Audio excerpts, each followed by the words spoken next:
In this lecture, we will be seeing another example of Moore machine.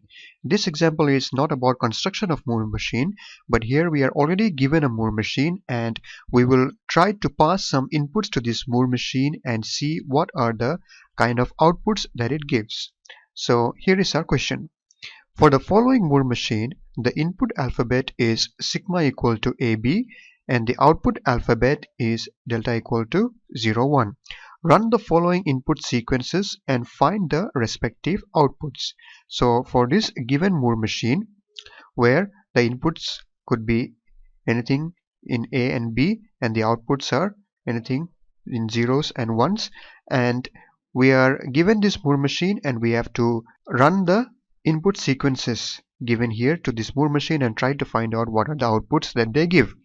So far we have solved Moore machine using the transition diagrams, but in this example we will not draw the transition diagram, but from the transition table itself we'll try to find out how it works. Okay, so let's take this first example. The first one is A, B, A, B. So we'll pass this string into this Moore machine and see what is the output that it gives. So we see here that Q0 is our starting state or the initial state. So we start with Q0 and Q0 is associated to the output 0. So even before we give in the string, this Q0 will produce the output 0. And then we get the first input, that is A. What happens if Q0 gets the input A? Q0, if it gets input A, it goes to Q1.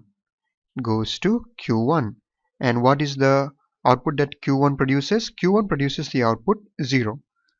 And then the next input is A and we are in Q1, and in Q1 if you get A, it goes to Q2. And what is the output that Q2 produces? 1. Okay, then the next input is B. We are in Q2. In Q2 if we get B, it goes to Q4. And what is the output that Q4 produces? It is 0. And then the next input is A and we are in Q4. In Q4 if we get A, it goes to Q0. And what is the output that Q0 produces? 0. And in Q0 we get the input B. So if Q0 gets B, where does it go? It goes to Q2. And what is the output that Q2 produces? The output that Q2 produces is 1. So for the input sequence A, B, the output that we get is 0, 0, 1, 0, 0, 1. So this is the output that it gets. Now let's check for the next one. What is the next one? A, B, B, B. A, B, B, B.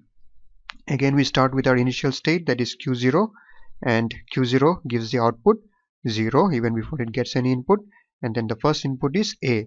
Q0 on getting A, where does it go? It goes to Q1. And what does Q1 produce? Q1 produces the output 0. And then the next input is B. We are in Q1. Q1 on getting B, where does it go? Q1 on getting B, it goes to Q3.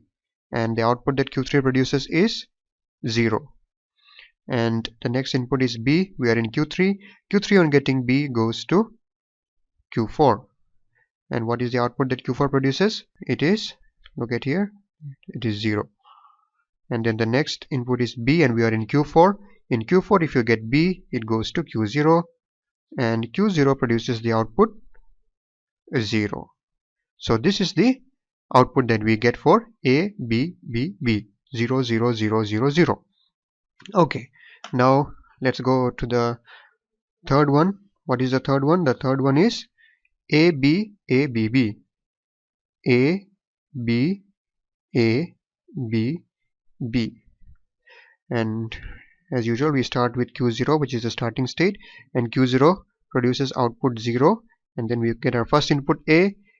Q0 on A goes to Q1, producing the output 0. Q1 produces output 0, and then we get the next input B in Q1. In Q1 if we get B, it goes to Q3. Okay, and Q3, what is the output that it produces? 0. And then the next input is A. We are in Q3. Q3 on getting A goes to Q4. And what is the output that Q4 produces? Q4 produces 0. And the next input is B. We are in Q4. Q4 on input B goes to Q0. Q0, and Q0 produces the output 0. And then the next input is B. We are in Q0. Q0 on input B goes to Q2. And what is the output that Q2 produces? Q2 produces the output 1. So for the input sequence A, B, B, the output we get is 0, 0, 0, 0, 0, 1. Okay, so this is how you get the outputs from the Moore machine on giving certain inputs. You can also draw the transition diagram and check it, but this is how you solve it using the table itself. And one thing that we notice is that whenever we have an input, the output is 1 bit longer than the input. So here the input was 1, 2, 3, 4, 5 bits, and here it is 1, 2, 3, 4, 5, 6. Here it was 4 and the output was 5. Here it was 5 and the output was 6. So you'll always get the output as 1 bit longer than the input. Why? Because always in our Moore machine, when we start from the starting state, there is always an output associated with that, which will be printed even before you give any input. So I hope this was clear to you. Thank you for watching and see you in the next one.